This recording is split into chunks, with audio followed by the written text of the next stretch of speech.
اللهم صل وسلم على نبينا محمد رب اشرح لي صدري ويسر لي امري واحلل عقدة من لساني يفقهوا قولي. رب يسر ولا تعسر وتمم بالخير. اللهم وفقنا لما تحب وترضى آمین یا رب العالمین. آغاز کرتے ہیں انشاءاللہ پارہ نمبر 8 کا. پارہ نمبر 8 کی بالکل شروع میں جس آیت سے آغاز ہو رہا ہے: اعوذ باللہ من الشیطان الرجیم وَلَوْ أَنَّنَا نَزَّلْنَا إِلَيْهِمُ الْمَلَائِكَةَ وَكَلَّمَهُمُ الْمَوْتَى وَحَشَرْنَا عَلَيْهِمْ كُلَّ شَيْءٍ قُبُلًا مَا كَانُوا لِيُؤْمِنُوا إِلَّا أَن يَشَاءَ اللَّهُ وَلَكِنَّ أَكْثَرَهُمْ يَجْهَلُونَ. اس آیت میں یہ بتایا جا رہا ہے، اور اگر واقعی ہم ان کی طرف فرشتے اتار دیتے، وَلَوْ أَنَّنَا نَزَّلْنَا إِلَيْهِمُ الْمَلَائِكَةَ، اگر ہم واقعہ ہی ان کی طرف فرشتے اتار دیتے، وَكَلَّمَهُمُ الْمَوْتَى، اور ان سے مردے جو ہے گفتگو کرتے، اور ہم ہر چیز ان کے پاس لا جمع کرتے، تو بھی وہ ایسے نہ تھے کہ ایمان لے آتے، مگر یہ کہ اللہ چاہے، اور لیکن ان کے اکثر جو ہے وہ جہالت پر رکھتے ہیں. وَلَكِنَّ أَكْثَرَهُمْ يَجْهَلُونَ. یہ جی ہمارا رکوع آغاز ہوتا ہے رکوع کا، اور اس رکوع میں جو ہیں آیات ہمارے پاس ہیں 112 سے لے کر 122 تک. بتایا کیا جا رہا ہے کہ اکثریت کی جو پیروی ہے اس کو فالو کرنے کا کیا انجام ہوگا. پہلا ذکر تو یہ ہوا، مشرکین مکہ جو ہیں وہ معجزات کا تقاضا کرتے تھے نا، کہ ایسا کر کے دکھا دیں. نبی کریم صلی اللہ علیہ وسلم سے کہتے تھے ایسا کر کے دکھا دیں، ویسا کر کے دکھا دیں. تو بتایا گیا کہ اگر اللہ سبحانہ و تعالی فرشتے بھی نازل کر دے، مردہ بھی زندہ ہو کر ان سے کلام کرنے لگیں، یا کوئی اور نشانی اور معجزہ ان کو دکھا دیا جائے، تب بھی یہ نہیں مانیں گے. اس کی وجہ یہ ہے کہ ہٹ درمی پر یہ آڑ چکے ہیں. پھر بتایا گیا کہ یہ شیاطین ہیں جو ان کو ملمہ کی ہوئی باتیں بتاتے ہیں، مطلب ایسے سجا سنوار کر، لپیٹ کر، خوبصورت کر کے، مزین کر کے، ملمہ کر کے ان کو بتاتے ہیں. اور جو آخرت پر ایمان ہی نہیں رکھتے وہ پھر شیاطین کے حملوں کا شکار ہو کر گمراہی میں مبتلا ہو جاتے ہیں. اور بات یہ اہم یہ ہے کہ آخرت پر جس کو ایمان ہوگا وہ بندہ ڈیفینیٹلی جو ہے صحیح راستے پر چلے گا اور گمراہی سے محفوظ رہے گا.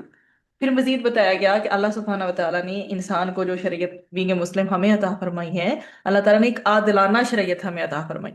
اللہ تعالیٰ نے اپنے پیارے نبی صلی اللہ علیہ وآلہ وسلم کے ذریعے جو ہمیں احکامات عطا فرمائے ہیں، تو درست روش یہ ہے کہ ہم اللہ سبحانہ وتعالیٰ کے ان احکامات کی پیروی کریں، نہ کہ اس بات کی پیروی کریں کہ اکثریت کیا کر رہی. چلو تم ادھر کو ہوا ہو جدھر کی، ایسا ہمارا بیہیویئر نہیں ہونا چاہیے. بینگ اے مومن، بینگ اے مسلم، ہماری سب سے پہلی پرائیورٹی یہ ہونی چاہیے کہ ہم نے اللہ سبحانہ وتعالیٰ کے اس دین اسلام پر کاربند رہنا ہے پوری طرح. اور ایک جو بیہیویئر ہے نا، کہ جو جیسا آپ لوگوں کو کرتا ہوا دیکھ رہی ہیں، عوام الناس کو، عام لوگوں کو، آپ بھی ویسے ہی کرنے لگ جائیں، یہ ایک مسلمان کا طرز زندگی نہیں ہو سکتا. یہ انداز ایک مسلمان کا، ایک مومن کا نہیں ہو سکتا. کہ اکثریت کا معاملہ تو خواہشات نفسانی کے پیچھے لگا ہوتا ہے نا. عموماً جو لوگ ہیں وہ اپنی ڈیزائرز کے پیچھے پڑے ہوئے ہوتے ہیں، اور اگر ہم بھی ان کی مانیں گے، ایسے لوگوں کی جو کہ خود گمراہ ہوئے ہیں یا اپنی نفس کی خواہشات کے پیچھے پڑے ہیں، تو ان دی اینڈ کیا ہوگا؟ الٹیمیٹلی ہم بھی خدا نخواستہ گمراہ نہ ہو جائیں.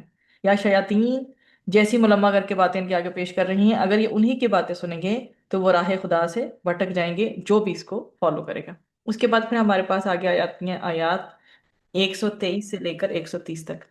اللہ سبحانہ وتعالیٰ نے ایک مثال بیان فرمائی ہے کہ ایک شخص مردہ تھا، اللہ سبحانہ وتعالیٰ نے اس کو زندگی عطا فرمائی. اور اس میں اللہ سبحانہ وتعالیٰ بیان کیا کر رہے ہیں کہ خوش قسمت انسان کون ہے.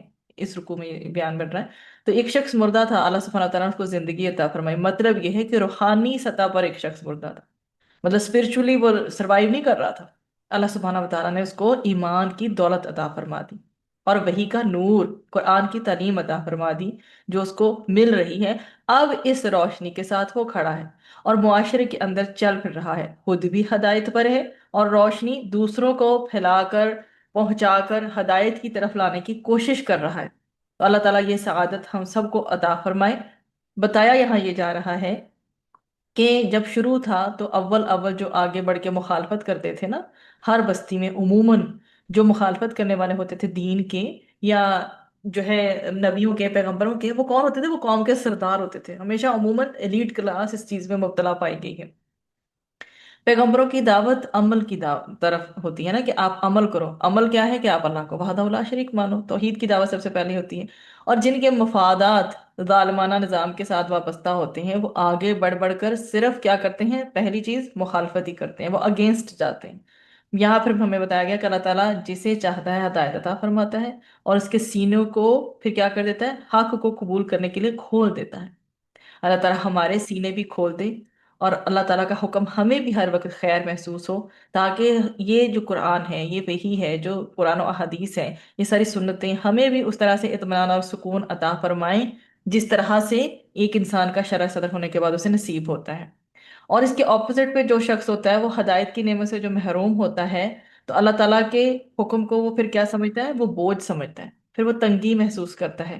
اللہ سبحانہ تعالیٰ ہمیں اس روش سے بچائے، ایسا نہ ہو کبھی کہ ہمارے لیے اللہ کے احکامات جو ہیں وہ بوجھ ہوں، یا ہمیں ان پہ تنگی محسوس ہو۔ اللہ سبحانہ تعالیٰ ہماری اس سے حفاظت فرمائے۔ اس کے بعد اگلا ہمارا جو رکوع ہے، اس میں آیات ہمارے پاس 131 سے لے کر 141 تک، 131 سے لے کر 141 تک جائیں گی۔ جو باطل قسم کے مذہبی پیشوا ہوتے ہیں یا لیڈر ہوتے ہیں، ان کا یہاں پہ ہمیں بیان مل رہا ہے۔ بتایا یہ جا رہا ہے کہ قیامت کے دن اللہ تعالیٰ جنات اور انسان سے پوچھے گا، تمہارے پاس انہی میں سے رسول نہیں آئے، اور وہ سب تمہیں اللہ کے احکامات سناتے نہیں تھے، بتاتے نہیں تھے، آخرت کی جواب دہی کے اعتبار سے تمہیں خبردار نہیں کرتے تھے؟ سب اعتراف کریں گے، ہاں جی بالکل آئے، لیکن ہمیں دنیا کی زندگی نے دھوکے میں ڈال دیا، ہم دنیا ہی کے بندے بن کے رہ گئے تھے، کل کا ماننا قابل قبول نہیں ہوگا، آج ہے ہمارے پاس مہلت عمل، اس سے فائدہ اٹھا کر جو ہم عمل صالح کریں گے وہ کل ہمیں فائدہ دے گا انشاءاللہ، وہ ہم نجات پائیں گے۔ جبکہ مشرکین کے اس کے اپوزٹ میں مذہبی جو پیشوا تھے، جو ان کے پنڈت ٹائپ لوگ ہوا کرتے ہیں، ان کا بھی ذکر اللہ سبحانہ تعالیٰ ساتھ ہی ساتھ فرما رہا ہے کہ وہ کھیتی اور جانوروں میں سے جو کچھ اللہ کے نام پر پیش کرتے تھے، اور کچھ بتوں کے نام اور باطل معبودوں کی خوشنودی کے لیے، وہ کیا کرتے تھے؟ لوگ اپنی اولاد تک قربان کرنے کا جو ہے نا، ان کو وہ حکم دیتے تھے، ان کے لیڈر جنہیں کہتے ہیں علماء سو، یا ان کے برے لیڈرز جو ہیں، جو ان کے نام نہاد مذہبی پیشوا جس جس ریلیجن سے وہ بلانگ کرتے ہیں، وہ ان کو کیا کہتے تھے؟ لوگوں کو، عام لوگوں کو، کہ آپ اپنی اولادوں کو قربان کرو، اور ان کا مقصد کیا ہوتا تھا؟ خوشنودی ان کی اپنی ذات ہوتی تھی، یا پھر جن الہوں جن بتوں کی وہ پوجا کرتے ہیں۔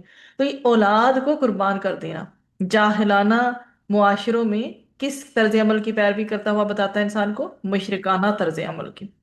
اقوام ماضی میں بھی یہ سب کچھ کامنلی ہوتا تھا، آج کے عہد میں بھی آپ جاہل ترین طبقے کو دیکھیں گے جو علم سے کوسوں دور ہیں، آپ یہ دیکھیں گے کہ وہ شرکیہ روش اختیار کر کے وہ لوگوں کو انہی حرکتوں پر لانے کی کوشش کرتے ہیں۔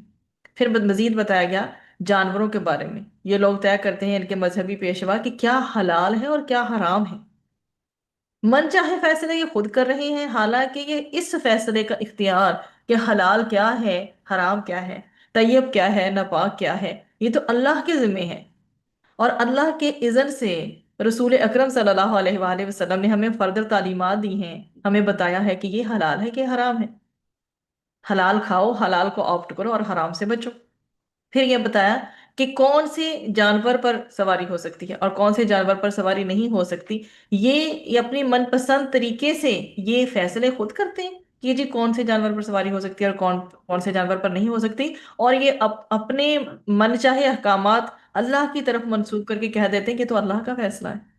تو اللہ سبحانہ تعالیٰ یہاں ہمیں گائیڈ کر رہے ہیں کہ یہ بدترین ایکسپلائٹیشن ہے، یہ بدترین استحصال ہے انسانیت کا، مذہب کے نام پر جو باطل قسم کے گمراہ قسم کے مذہبی پیشوا کرتے رہے اور اب بھی کرتے ہیں۔ اللہ سبحانہ وتعالی ہماری حفاظت فرمائے، اللہ سبحانہ وتعالی ہمیشہ ہمیں علماء حق سے جڑنے کی توفیق عطا فرمائے، اور ہمیشہ ہمیں علماء سو سے بچائے، ہماری حفاظت فرمائے، آمین ثم آمین۔ اس کے بعد اگلا رکوع ہے جس میں آیات ہمارے پاس 142 سے لے کر 145 تک جاتی ہیں۔ اس میں اللہ سبحانہ تعالیٰ نے ہمیں ہماری جو بلیسنگز رزق کے حوالے سے دی ہیں، اس کے حوالے سے اللہ تعالیٰ نے تذکرہ فرمایا۔ اللہ سبحانہ تعالیٰ نے بہت ساری نعمتوں کا تذکرہ جو ہے ایز اے فوڈ یا ایز اے نیوٹرینٹ یا ایز اے رزق، سورۃ الانعام میں بہت ساری نعمتوں کا تذکرہ فرمایا ہے۔ ہم سب کا احاطہ تو نہیں کر سکتے، لیکن ہم چیدہ چیدہ پوائنٹس کو دیکھتے ہیں کہ اللہ سبحانہ تعالیٰ نے ایسے باغات بنائے ہیں اور عطا فرمائے ہیں جن میں درخت، ٹھیک ہے، اپنے سہاروں پر کھڑے ہوتے ہیں. ایک درخت کی وہ کوالٹی ہے کہ درخت اپنے سہاروں پر کھڑے ہوتے ہیں، اور ایسے بھی ہیں جس میں بیلوں کو چھتریوں پر چڑھایا جاتا ہے، ان کے کوئی تنے تو نہیں ہوتے. اسی طرح پھلوں اور کھیتیوں میں اللہ تعالیٰ نے کثیر مختلف قسم کے ذائقے پیدا کر دیے ہیں، اور پھر بتایا ہے ہمیں کہ کھاؤ اور پیو، مگر اسراف نہ کرو. اسراف کا مطلب کیا ہے؟ زیادتی کرنا، ضرورت سے زیادہ استعمال کرنا، چاہے وہ اللہ کی کوئی بھی نعمت ہو. آپ کو جتنی ضرورت ہے اتنا استعمال کرو. دیکھیں ایون کہ یہاں پر چونکہ ڈیلی لائف میں ہم 5 times a day تو وضو کرتے ہی کرتے ہیں، اور اللہ سبحانہ و تعالیٰ اگر ہمیں، اللہ تعالیٰ نے تہجد کا ریگولر بنایا ہوا ہے تو سونے پہ سہاگا. اللہ سبحانہ و تعالیٰ ہم سب کو تہجد پہ بھی دائمی طور پر ہماری صفات میں شامل کرے کہ ہم تہجد بھی ادا کرنے والے بنے. تو ہم نماز ادا کرنے کے لیے وضو تو کرتے ہیں، وضو لازم و ملزوم ہے.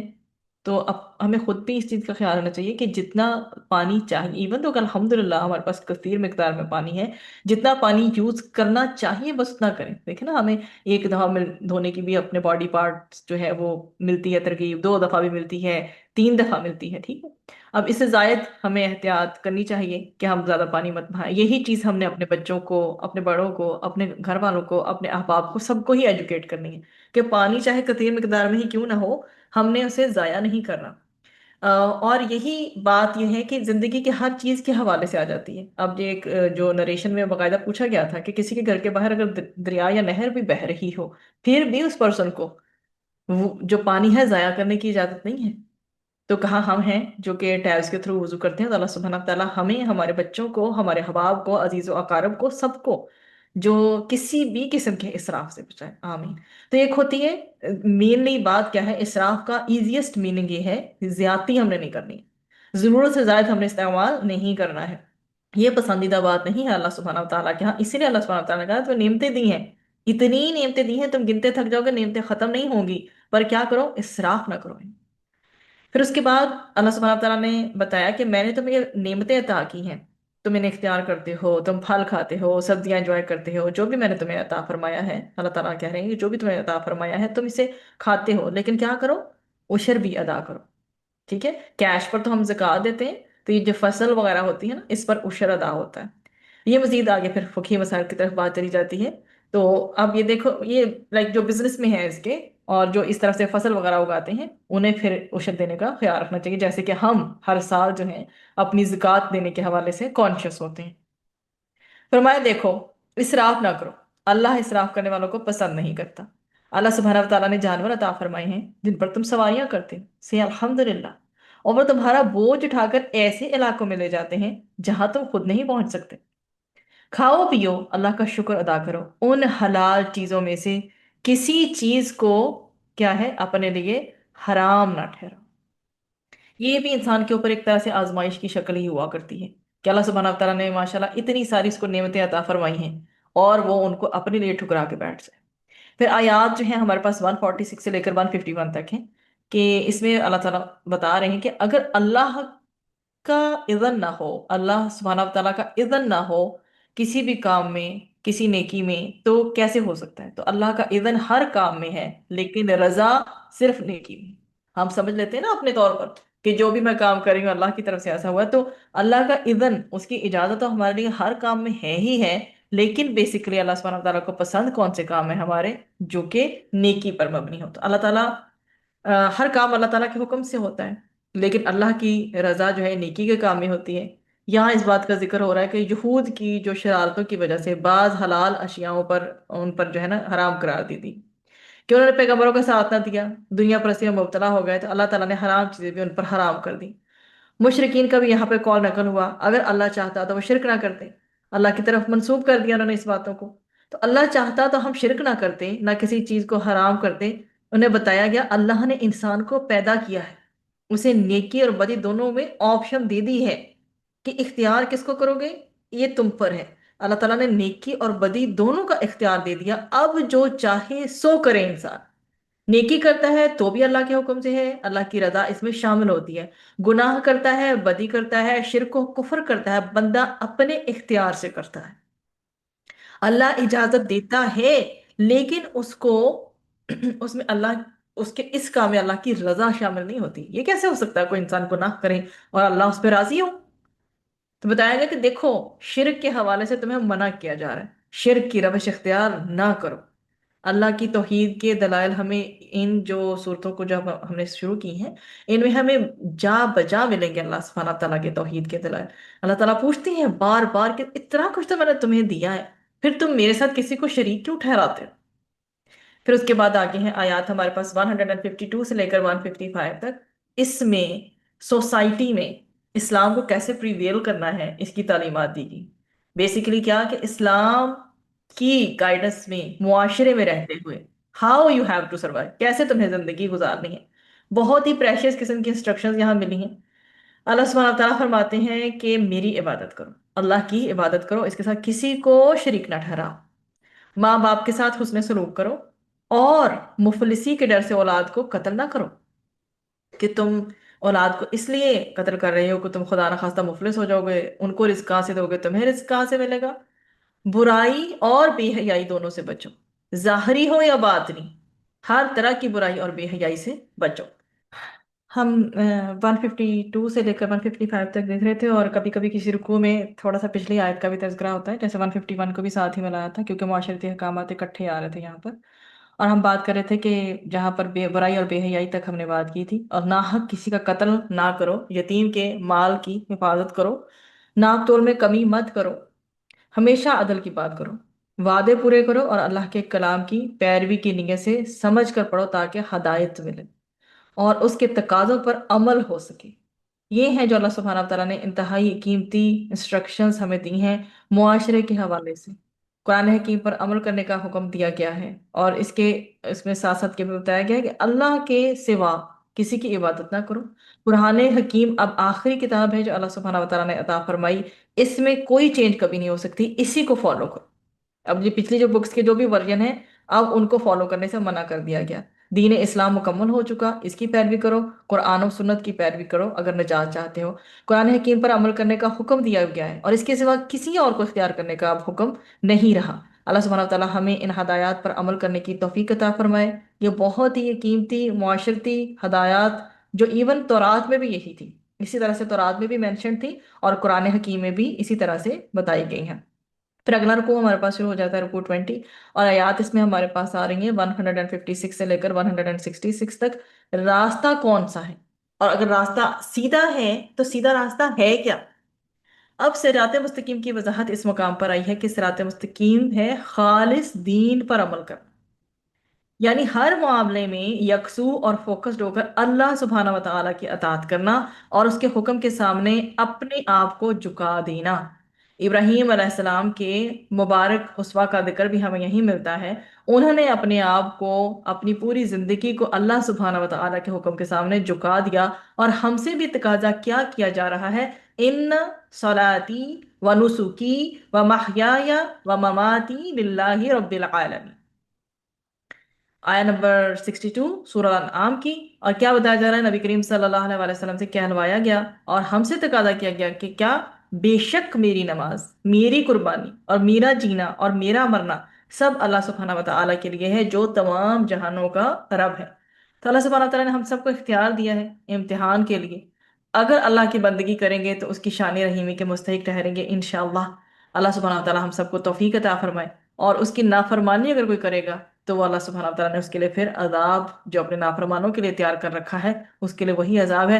اللہ سبحانہ وتعالیٰ نے راستہ واضح کر دیا ہے، اب ہم کس طرف چلتے ہیں یہ ہمارا اختیار ہے۔ اللہ سبحانہ وتعالیٰ ہم سب کو صراط مستقیم پر استقامت عطا فرمائے، آمین۔ اس کے بعد اگلا ہمارا جو رکوع اس کا آغاز ہو رہا ہے، اور یہاں پر اگلے رکوع کے ساتھ ساتھ آغاز ہو رہا ہے سورۃ الاعراف کا، 8ویں پارے کے اندر۔ تاریخ انسانی کا، ہیومن ہسٹری کا یہاں بیان ملے گا، انسانوں کے حوالے سے، ان کی تاریخ کے حوالے سے، ماضی، حال، مستقبل کے حوالوں سے بہت سارے واقعات بیان کیے گئے ہیں، اور یہ قرآن حکیم میں سب سے طویل مکی صورت ہے اپنے سائز کے اعتبار سے، اپنے حجم کے اعتبار سے۔ پہلا رکوع ہے سورۃ الاعراف کا، آیات اس میں 110 ہیں، اور ڈے آف دا ججمنٹ جو ہے، فیصلہ نیک اعمال کے ویٹ، اس کے وزن پر ہوگا، اس کی بات کی جا رہی ہے۔ بتایا جا رہا ہے کہ اللہ سبحانہ تعالیٰ نے پچھلی کئی قوموں کو ان کے گناہوں کی وجہ سے ہلاک کر ڈالا۔ جب تباہی آئی تو وہ لوگ اعتراف کرنے لگے کہ وہ ظالم تھے، مگر اس وقت اعتراف کا کوئی فائدہ نہ ہوا۔ یہ تو دنیا کی بربادی کا معاملہ ہوا، اصل عذاب تو آخرت میں ہے۔ اور اس دن کا بتایا گیا کہ فیصلہ نیک اعمال کے وزن پر ہوگا، مال و دولت کا وزن نہیں وہاں پہ ماپا جائے گا۔ اصل جو وزن ہے جو اس دن کام آئے گا وہ نیک اعمال کا، حسنات کا وزن ہوگا۔ جن کی نیکیاں زیادہ ہو گئیں وہ کامیاب ہو جائیں گے، کسی کا حسب نسب چیک نہیں کیا جائے گا، کسی کی کوئی اور چیز چیک نہیں کی جائے گی۔ یہ نیک صالح اعمال، یہ حسنات یہی ہیں خیر کی چیزیں جو انسان کو بچا لیں گی۔ جس کی نیکیاں زیادہ ہو جائیں گی وہ موسٹ سکسیسفل پرسن ہوگا، اور جن کی نیکیاں کم ہوں گی تو وہ لوزرز ہوں گے، وہ ناکام ہو جائیں گے۔ اللہ اس دن کی ناکامی سے ہم سب کی حفاظت فرمائے، آمین۔ اس کے بعد ہمارے پاس اگلا رکوع شروع ہوتا ہے سورہ اعراف کا، آیات اس میں 11 سے 25 تک ہیں۔ اس میں جو تذکرہ مل رہا ہے وہ مل رہا ہے آدمیت اور ابلیسیت کے درمیان کیا ہو رہا ہے وہ مل رہا ہے۔ اور ہم اس دن جب استغفار کے بارے میں بات کر رہے تھے تب بھی ہم یہی بات کر رہے تھے۔ ایک بیہیویئر تھا، ہاں غالباً پہلے بارے میں بات کی تھی، ایک بیہیویئر تھا حضرت آدم علیہ السلام کا، ہمبل اور تائب ہو گئے اپنی خطاؤں پہ، انہوں نے جو بھی خطا ہوگی اس پہ معافی مانگی۔ اور ایک بیہیویئر ہمارے سامنے ابلیس کا تھا، وہ بھی آپ نے دیکھ لیا۔ تو یہ ابلیسیت اور آدمیت کا ڈفرنس یہاں پہ بتایا جا رہا ہے، بہت ہی خوبصورت بیان ہے۔ اللہ سبحانہ تعالیٰ نے حضرت آدم علیہ السلام کا بیان یہاں فرمایا ہے۔ آدم علیہ السلام کے قصے میں ابلیس کا بھی بیان ہوا ہے۔ اللہ سبحانہ تعالیٰ نے حضرت آدم علیہ السلام کو تخلیق فرمایا اور فرشتوں کو حکم دیا تھا، اور ابلیس بھی اس حکم میں شامل تھا، اور حکم کیا تھا؟ سجدہ کرنے کا۔ لیکن سجدہ کرنے سے اس نے انکار کیا، تکبر کی روش اختیار کی، اور اس نے فوراً کہا اڑ کر، اسے کوئی ندامت نہیں تھی کہ وہ کیا کر رہا ہے، ذرا شرمندگی نہیں تھی، بلکہ اس نے تکبر کی روش اختیار کی اور کہا انا خیر منہ، میں اس سے بہتر ہوں۔ جسے آپ مجھے سجدہ کرنے کا مشورہ دے رہے ہیں یا مجھے کہہ رہے ہیں یا آرڈر دے رہے ہیں، انا میں خیر بہتر ہوں منہ اس سے، کیونکہ مجھے آپ نے بنایا ہے آگ سے اور ان کو بنایا ہے مٹی سے۔ تو اس نے سجدہ نہیں کیا، کوئی ندامت نہیں تھی، اس کو اڑ گیا اپنی بات پر۔ اللہ سبحانہ تعالیٰ نے فرمایا اسے کہ تیرا فیصلہ غلط ہے معاذ اللہ، اور تکبر میں آ کر اس نے اللہ کی پھر نافرمانی کی، ڈس اوبیڈینس کیا۔ ہم یہ دیکھیں کہ تکبر جو ہے وہ سب سے پہلے تو ہے ہی منع، اور دوسری بات ہے کہ انسان پھر نافرمانی کب کرتا ہے، یہ بھی تو دیکھیں۔ پھر روٹ کازز اللہ سبحانہ تعالیٰ ہر ایک چیز کی کھول کر بتاتے ہیں قرآن میں تاکہ ہم اپنی ذات کی اصلاح کر سکیں۔ اب اس نے کیا کیا ہے؟ اس نے اللہ سبحانہ تعالیٰ کی نافرمانی کی ہے، کس چیز میں مبتلا ہو کر؟ تکبر میں، ایروگنٹ ہو کر۔ وہ اسے بہت پراؤڈ تھا کہ وہ آگ کا بنا ہوا ہے، اس وجہ سے اس نے ڈس اوبیڈینس کی۔ اللہ سبحانہ تعالیٰ نے اس کو اپنی رحمت سے دور کر دیا۔ اور رحمت سے دوری کیا ہوتی ہے؟ ان اے ویری بولڈ ورڈ، رحمت سے دوری ہوتی ہے لعنت، اور جو اس کے اپوزٹ ہوتی ہے رحمت سے دوری ہے تو وہ لعنت ہے، اور رحمت کی قربت ہے، رحم کے قریب ہے، اللہ سبحانہ تعالیٰ کی رحمت کے قریب ہے آپ، تو وہ پھر رحمت ہے۔ اس کے برعکس اللہ سبحانہ تعالیٰ نے حضرت آدم علیہ السلام کو بڑھائی عطا فرمائی۔ اس کے سجدہ نہ کرنے سے حضرت آدم علیہ السلام کی تو شان و شوکت میں یا ان کے جو ایک باوقار گریس جو تھی اس میں تو کوئی فرق نہیں آنا تھا، نہ ہی اللہ اللہ کی ذات کو کوئی فرق آنا تھا کہ حکم نہیں مانا ابلیس نے۔ تو اللہ سبحانہ تعالیٰ نے اس کو کیا کیا ہے؟ اپنی رحمت سے دور کر دیا، اور اس کے اپوزٹ میں حضرت آدم علیہ السلام کو بڑھائی عطا فرمائی۔ ان سے پھر خطا کا معاملہ ہو گیا، بھول چوک کا معاملہ ہو گیا۔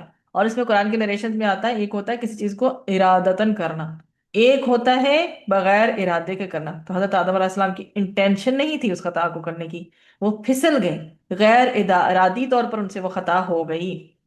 تو لیکن انہوں نے اپنی اس بھول اور خطا کو یہ نہیں کہا نہیں نہیں نہیں مجھ سے تو نہیں ہوا، جیسے عام طور پر ہمارا بیہیویئر ہوتا ہے۔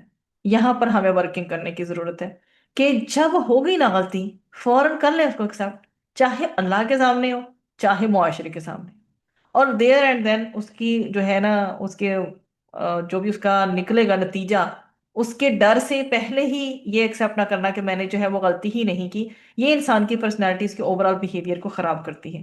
بجائے کلیریفیکیشن بار بار دینے کی، ایک دفعہ مان جائیں غلطی ہوئی تھی، ہو گئی، آئندہ نہیں ہوگی انشاءاللہ۔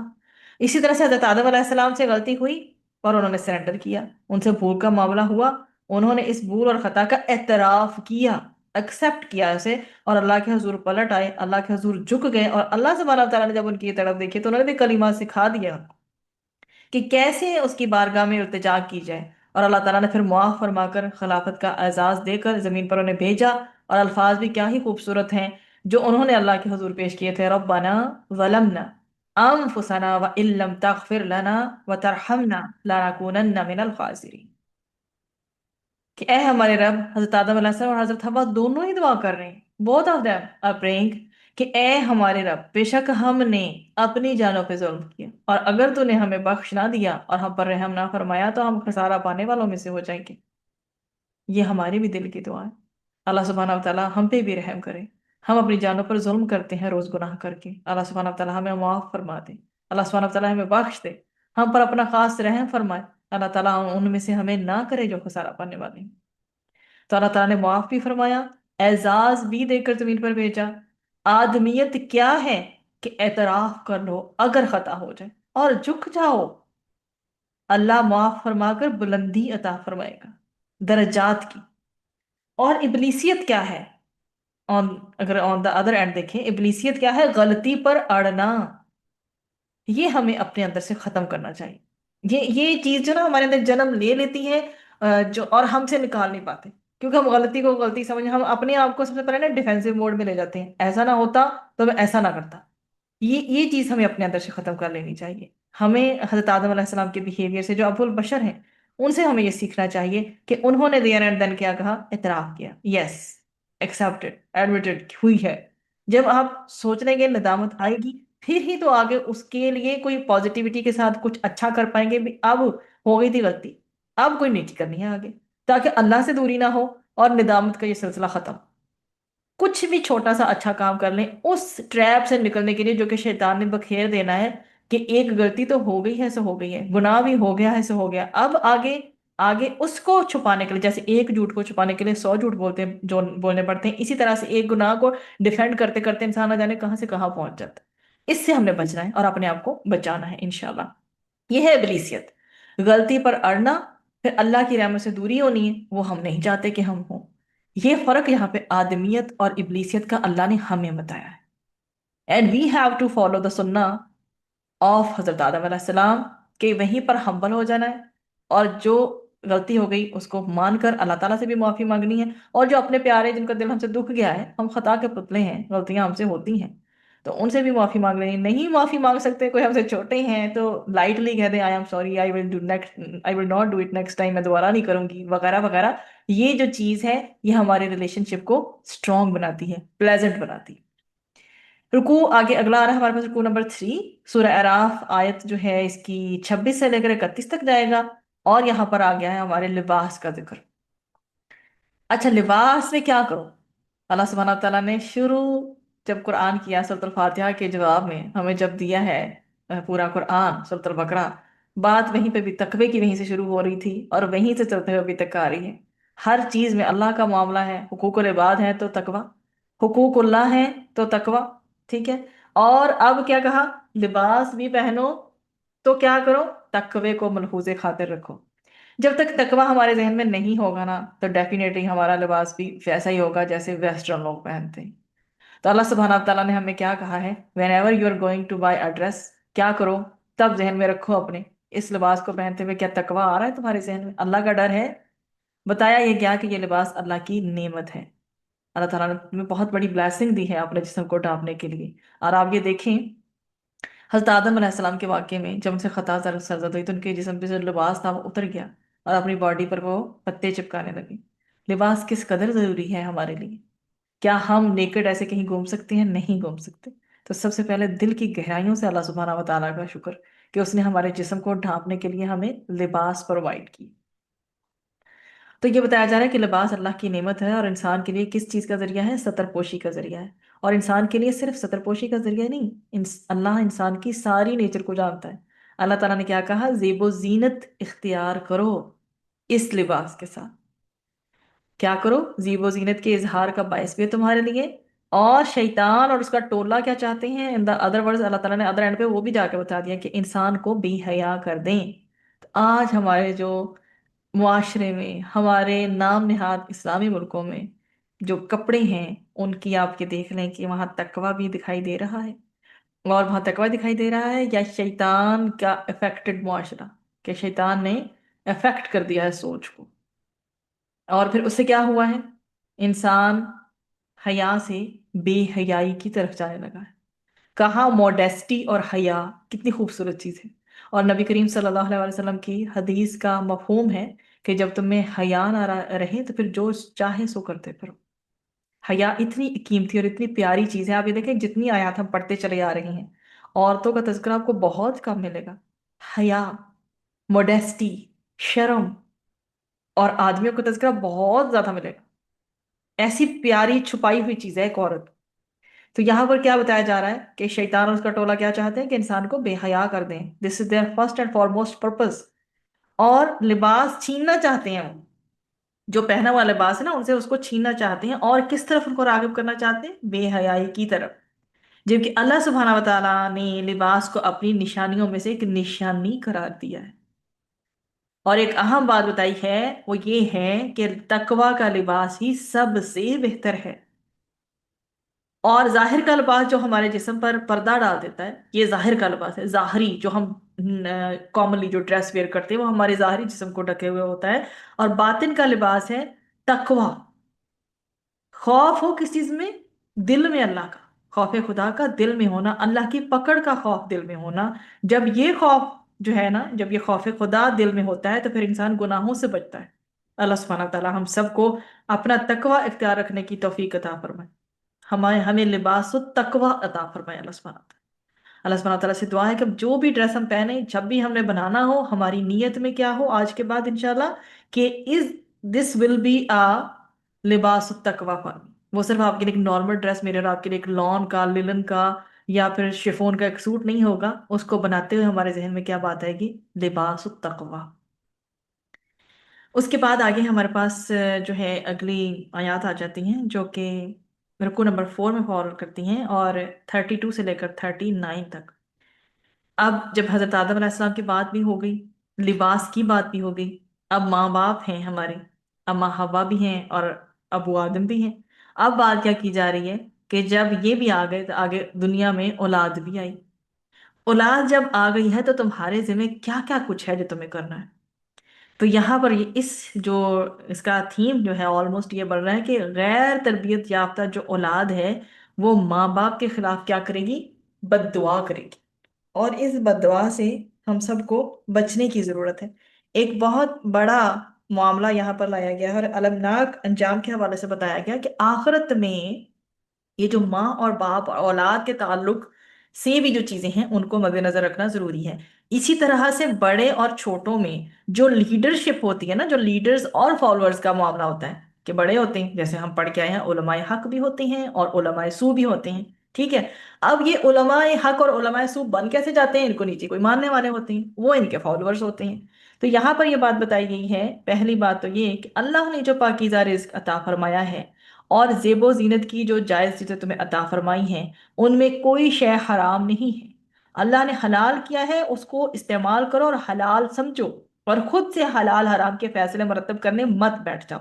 بتایا گیا کہ ان چیزوں کو حلال طریقے سے اختیار کیا جائے، حاصل کیا جائے، اور شریعت کے حکم کے مطابق ان کو استعمال میں لایا جائے، اللہ کی پیدا کی ہوئی نعمتوں سے فائدہ اٹھایا جائے۔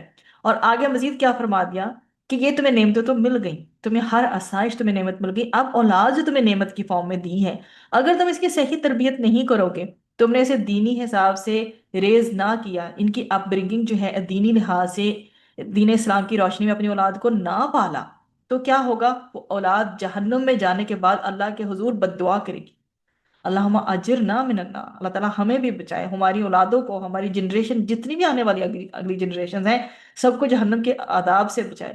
اور دوسرا اللہ سبحانہ تعالیٰ ہمیں توفیق عطا فرمائے کہ اللہ سبحانہ تعالیٰ کے اذن سے ہم اپنی اولادوں کی بہترین دین اسلام کی روشنی میں پرورش کرنے والے بنیں۔ تو یہاں پر کیا بتایا جا رہا ہے کہ جہنم میں جانے کے بعد اللہ نہ کرے کسی کی اولاد جہنم میں جائے، اللہ تعالیٰ کے حضور بد دعا کرے۔ کل ہی بہت اچھی شیئرنگ میں پڑھ رہی تھی، اس میں ایک ماں اپنے بچوں کو یہ کہہ کر صبح کی نماز کے لیے اٹھاتی تھی کہ چلو بچوں اٹھ جاؤ صبح کی نماز کے لیے، شاباش، میں نہیں چاہتی کہ جنت میں سے ہم میں سے کوئی ایک بھی کم ہو۔ سبحان اللہ، لیکن ہمارے وہ پیشن کہاں گئے بینگ اے مدر؟ اگر آج ہم یہ دیکھیں، ہم اتنا مصروف ہو گئے اپنی زندگیوں میں، پہلے تو ہمارے اپنے پیرنٹس کے پاس کوالٹی ٹائم نہیں ہوتا تھا، ہم نے ان کو کرتے ہوئے دیکھا تھا۔ تو آج ہماری پرسنالٹیز کس طرح سے ہیں کہ ہم تمیز کرتے ہیں کہ غلط اور درست کیا ہے، لیکن آئندہ جو ہماری نسلیں ہمارے سامنے پروان چڑھ رہی ہیں، کیا ان کے اندر اتنا ہے کہ ہم نے غافل نہیں ہونا؟ ایک ایک لمحے کی اتنی قدر ہے کہ ایک ایک مومنٹ کتنا امپورٹنٹ ہے، کتنا قیمتی ہے. تو ہم نے ان کی تربیت کرنی ہے، ہم نے ان کو بتانا ہے کہ ایک ایک لمحہ کدھر دھکیل رہا ہے انہیں، ادھر جہنم کی طرف یا ادھر جنت کی طرف. کتنی انسپریشن کی بات ہے کہ میں نہیں چاہتی جنت میں سے ہم میں سے کوئی ایک بھی کم ہو. تو اللہ سبحانہ تعالیٰ کرے کہ اب تو ہم جتنے حاضرین محفل یہاں بیٹھے ہیں ہم میں سے کوئی ایک بھی جنت میں سے کم نہ ہو. ہم جائیں تو وہاں تلاش کریں کہ ہمارے ساتھی کہاں ہیں. تو اس دن جو ہے بچے کہیں گے ہمارے ماں باپ کو دگنا عذاب دیا جائے، معاذ اللہ. اللہ اکبر. یہ بہت بڑا مقام آیا ہے اس کو پڑھتے ہوئے. وہ بچے کہیں گے کہ ہمارے ماں باپ کو دگنا عذاب دیا جائے. اور کیوں؟ اور پھر اس طرح سے یہ جو لیڈرز اور فالوورز کی ہم نے بات کی ہے، بڑے اور چھوٹوں کی، وہاں پر یہ جا کے جو ہے تنگ آ جائیں گے. جو فالوورز ہیں وہ تو تنگ آ جائیں گے کہ کیوں ہم نے دنیا میں ان کی پیروی کی، انہوں نے پھنسا دیا، آج ہمیں جلا کے رکھ دیا ہمیں آج.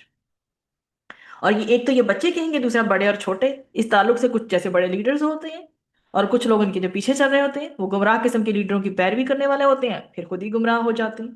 تو کل یہ کہیں گے اللہ انہوں نے ہمیں مروا ڈالا، ان کو عذاب دے.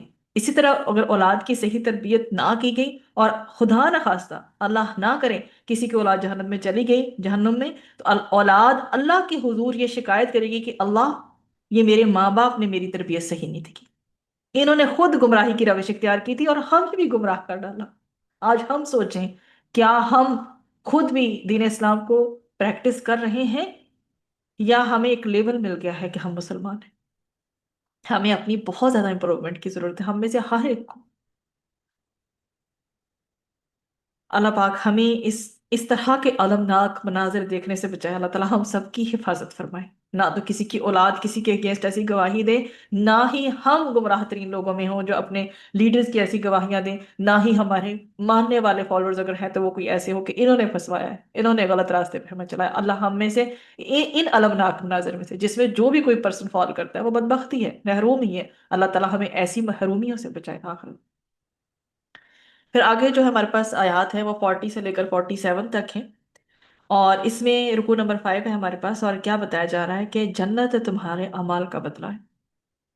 اللہ اکبر کبیر. بہت ہی خوبصورت ٹائٹل بھی اپنی جگہ ہے اور ڈر بھی لگتا ہے. اللہ کی شان کریمی ہے، وہ چاہے تو یہ بھی کہہ سکتا ہے نا کہ اللہ تعالیٰ کی جو رحمت کے ساتھ ہی، ظاہر اس بات اللہ کی رحمت کے ساتھ ہی سارے معاملے جو ہیں وہ ہوں گے. ہمارے نیک اعمال اپنی جگہ، لیکن جب تک اللہ سبحانہ تعالیٰ کی رحمت نہ ہو ہم جنت میں نہیں جا سکتے. تو یہاں پر سب سے پہلے تو ہم نے دیکھا کہ تکبر کا ذکر ہوا. تکبر کی وجہ سے لوگ جو ہے اللہ کی تعلیمات کو جٹلاتے ہیں، وہ جنت میں داخل نہیں ہو سکتے. مطلب یہ کہ تکبر جہنم میں لے جانے والی شے میں سے ایک شے ہے. اور اس بات کا تکبر کہ ہمیں کسی شے کی ضرورت نہیں، یہ تکبر اللہ کو پسند نہیں. حدیث میں تو یہاں تک ہے کہ رائی کے دانے کے برابر بھی، جس میں رائی کے دانے کے برابر بھی تکبر ہوگا جس بندے میں، تو وہ بندہ جنت میں داخل نہیں ہوگا. اس کے برعکس اللہ سبحانہ تعالیٰ نے فرمایا ہے کہ ایمان لا کر نیک عمل کرنے والے اللہ کی رحمت سے جنت میں جائیں گے. دیکھ لیں ذرا، ایمان لا کر نیک عمل کرنے والے اللہ کی رحمت سے جنت میں جائیں گے. تو اللہ سبحانہ تعالیٰ کی رحمت کے بغیر ہماری زندگی کے معاملے سیٹل ڈاؤن ہونے والے نہیں ہیں.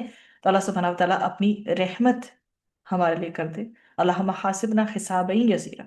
تو اللہ کے یہ بندے زبان سے کہیں گے شکر، تمام تعریف اللہ کے لیے جس نے یہاں جنت میں پہنچنے کی ہدایت عطا فرما دی. اور ہم ہرگز نہ ہدایت پانے والے ہوتے اگر اللہ نے ہمیں ہدایت نہ دی ہوتی. تو اللہ فرمائے گا کہ جاؤ تمہارے اعمال کے بدلے جنت عطا فرما دی ہم نے. اللہ چاہے تو کہہ سکتا ہے، اللہ کے لیے کیا مشکل ہے. اللہ سبحانہ تعالیٰ ہم سب کو جنت الفردوس کا وارث بنائے، آمین. اسی مقام پر جو ہے نا اصحاب اعراف کا بیان بھی ملتا ہے جس کی نسبت سے اس سورہ کا نام ہے. اور ایک رائے، ایک اوپینین مفسرین کی یہ ہے کہ جن کی نیکیاں اور برائیاں برابر ہوں گی، نہ جنت میں ہوں گے نہ جہنم میں، آخر کار وہ جنت میں داخل کیے جائیں گے، اس بات کی امید رکھتے ہوں گے. تو یہ اصحاب اعراف کا یہاں پہ ذکر ملتا ہے. پھر اس کے بعد رکو نمبر ہمارے پاس 6 شروع ہو جاتا ہے، آیات اس میں 48 سے 53 تک ہیں کہ آخرت کی تیاری کرو، غافل مت بنو. آخرت کی تیاری سے غافل نہ ہو جاؤ. اصحاب اعراف کا ذکر آیا کہ ان کی دعا وہ کریں گے اللہ سبحانہ تعالیٰ سے کہ اللہ تعالیٰ ہمیں جنت عطا فرما دے، تو ان کی دعا قبول کی جائے. اور پھر وہ جنت میں داخل کر دیے جائیں گے. اللہ ان کو اول اول درجے میں جنت عطا فرما دے گا. اس چیز کا ذکر ہے. ان لوگوں کا جن کی مذمت کی گئی ان کے بارے میں بھی بتایا گیا، جنہوں نے کیا کیا تھا، انہوں نے کھیل تماشے کو دین بنا لیا تھا. ایک تو دین کے معاملات ہوتے ہیں نا، انہوں نے کیا کیا تھا، یہ جو کھیل تماشا ہر وقت جو ہے وہ لہو و لعب، کھیل تماشا جو ہے اس کو ہی کیا اس میں ایسے پڑے کہ اس کو ہی اپنا دین بنا لیا. جیسے انسان، جیسے ہم ہیں، ہم 24 گھنٹے 24 آورز ہم یہ کوشش کرتے ہیں کہ ہم پریکٹس کریں دین اسلام کو. لیکن ایک پرسن وہ ہے جس کے لیے صرف کھیل تماشا ہے ہر چیز، اس کا دین اسلام سے کوئی لینا دینا نہیں ہے. تو انہوں نے کیا کیا تھا، انہوں نے اس کھیل تماشے کو بنا لیا دین. ٹھیک ہے. ان کی مذمت کی گئی ہے. یہ وہ لوگ تھے جو آخرت کے بارے میں سنجیدہ تھے ہی نہیں، ان کو آخرت کی کوئی فکر تھی ہی نہیں کہ آخرت کی تیاری کریں. پھر قیامت کے دن یہ لوگ حسرت کریں گے. دے ول بی ہیونگ ریگریٹ، اور وہ بھی ایکسٹریم لیول کا. تب کوئی فائدہ نہیں. پھر آگے مزید اسی جو ہے انہی آیات میں 54 سے لے کے 58 تک سورۃ الاعراف میں دعا کے آداب پھر بتائے گئے ہیں. دعا تو بہت ہی ایک خوبصورت خود ٹاپک ہے، لیکن مختصراً اس میں ذکر کریں گے. یہاں پر بتایا گیا کہ اللہ تعالیٰ سے دعا کی جائے، تنہائی میں کی جائے، رو رو کر کی جائے، اللہ سے امید رکھ کے دعا کی جائے. اللہ کی پکڑ کا خوف بھی دل پہ غالب ہو، اللہ کی پکڑ کا خوف بھی رکھتے ہوئے دعا کی جائے. دعا میں زیادتی نہ ہو، اور ایسی دعا نہ کی جائے جس سے کسی کا کوئی نقصان ہو. اللہ تعالیٰ سے بھلائی کا سوال کیا جائے، زمین میں فساد نہ مچایا جائے. اور گناہوں کی وجہ سے دعا قبول نہیں ہوتی. اللہ سبحانہ و تعالیٰ مجھے اور آپ کو، ہم سب کو گناہ کرنے سے بچائے، چاہے وہ کبیرہ ہو یا صغیرہ. اور اگر ہم سے ہو بھی چکے ہوں تو بہت ہی خوبصورت اس دن سسٹر نے اس کلاس میں بات کی تھی، سبحانک تبت الیک. سبحانہ کا پاک ہے تو، تب تو میں توبہ کرتا ہوں، الیک کا آپ کی طرف. سبحانہ کا تب تو الیک ہمارے سجدہ میں تکرار ہونی چاہیے، ہمارے تشہد میں ہونی چاہیے، ہماری دعاؤں میں اس چیز کی تکرار ہونی چاہیے کہ اللہ تعالیٰ تو پاک ہے، مجھے معاف کر دے، میں تیری طرف توبہ کرتی. تو زمین پر جو ہے فساد نہ مچایا جائے. گناہوں کی وجہ سے پھر دعا قبول نہیں ہوتی. فساد تبھی مچتا ہے جب کسی کو اس کا حق نہیں ملتا نا، تب فساد ہوتا ہے. اور گناہ جو ہوتے ہیں ان کی وجہ سے پھر دعائیں قبول نہیں ہوتی. اور اللہ سبحانہ تعالیٰ مجھے اور آپ کو گناہ گار ہونے سے بچائے، اور جتنے بھی آج تک ہم سے گناہ ہو چکے ہیں اللہ سبحانہ تعالیٰ ان کو معاف فرما دے. رکوع اور سجدے کی بہت ہی خوبصورت دعائیں ہیں، اگر ہم ان کو پڑھیں تو ہمارا فوکس بھی نماز میں بہت زیادہ بڑھ جاتا ہے. پھر آگے ہمارے پاس رکوع ہے، رکوع نمبر 8، آیات اس میں 59 سے 64 تک ہیں. یہاں پیغمبروں کے انسیڈنٹس شروع ہو رہے ہیں. اس میں قوم نوح کی روش اور ان کے انجام کا بتایا جا رہا ہے کہ نوح علیہ السلام نے قوم کو ایک اللہ کی عبادت کی دعوت دی، اور ایک لمبا عرصہ تھا ان کو اپنی قوم کو بلانے کا اللہ کی طرف. 950 سال بہت بڑا عرصہ ہوتا ہے. لیکن نوح علیہ السلام کی قوم کو ایک اللہ کی عبادت جو ہے نا اس کا میسج انہوں نے نہیں مانا. قوم کے سرداروں نے ان کی دعوت کو جھٹلایا. پہلے بھی ہم نے پڑھا ہے آج ہی. جو ایلیٹ کلاس ہوتی ہے نا ان کے اندر تو مال کا ہی اتنا کبر ہوتا ہے کہ وہ نہیں دین کی طرف آتے. سب سے پہلے تو وہی جھٹلاتے ہیں، اور دوسرا ان کا اگر وہ آ ہی جاتے ہیں تو نبی کریم صلی اللہ علیہ وسلم سے مطالبہ بھی ان کا یہی ہوا کرتا تھا، پہلے اپنی مجلس میں سے ان لوگوں کو ہٹائیں جو غریب ترین ہیں، جو حقیر ترین ہیں، پھر ہم بیٹھیں گے. معاذ اللہ. انہوں نے کیا ہے، سرداروں نے یہاں پہ بھی وہی کیا، دعوت کو جھٹلایا، اور معاذ اللہ الزام تراشی کیا، بلیم کیا باقاعدہ حضرت نوح علیہ السلام کی ذات پر. اللہ سبحانہ و تعالی نے نوح علیہ السلام کو اور اہل ایمان کو بچایا، اور نافرمان قوم کو طوفان کے ذریعے جو ہے وہ ہلاک فرما دیا. اللہم اجرنا من النار. اس کے بعد آگے اگلا رکوع بھی ہے، وہ بھی تباہی و بربادی کا ہی ہے. اور یہاں پر پیچھے تو حضرت نوح علیہ السلام کی قوم کا قصہ تھا. یہاں پر حضرت جو ہے وہ یہاں پر جس قوم کا قصہ آ رہا ہے وہ قوم ہود کی بربادی کا آ رہا ہے. یہاں پر آیات ہمارے پاس 65 سے لے کر 72 تک ہیں. ہود علیہ السلام نے اپنی قوم کو دعوت دی، اور سردار قریش نے ان کی دعوت کو جھٹلایا، اور معاذ اللہ ان کو برا بلا کہا. اللہ نے ان بد نصیبوں کو برباد کیا، اور اپنی رحمت سے ہود علیہ السلام اور اہل ایمان کو بچا لیا. اسی طرح آگے پھر رکوع آگے ہمارے پاس نیکسٹ آ جاتا ہے، جس میں 73 سے لے کر 84 تک آیات ہیں. یہاں پہ بھی قوم صالح کا تذکرہ ہے اور قوم لوط کا، دونوں کا انجام ہمیں ملتا ہے. دو قوموں کا ذکر ہے. صالح علیہ السلام نے قوم کو اللہ کی بندگی کی دعوت دی، اور معجزے کے طور پر زندہ اونٹنی پہاڑ سے برآمد کر دی گئی، اور ایک نشانی ان کے سامنے پیش کی گئی۔ لوگوں نے خاص طور پر جو سرداران تھے انہوں نے تکبر کرتے ہوئے ان تمام تعلیمات کو جھٹلایا اور اہل ایمان کو بھی نیکی سے پھر روکا۔ موجز جو مریکلس وے میں جو اونٹنی پیدا کی گئی تھی اس کو ہلاک کر ڈالا، اس کی پوچھیں کاٹ ڈالی۔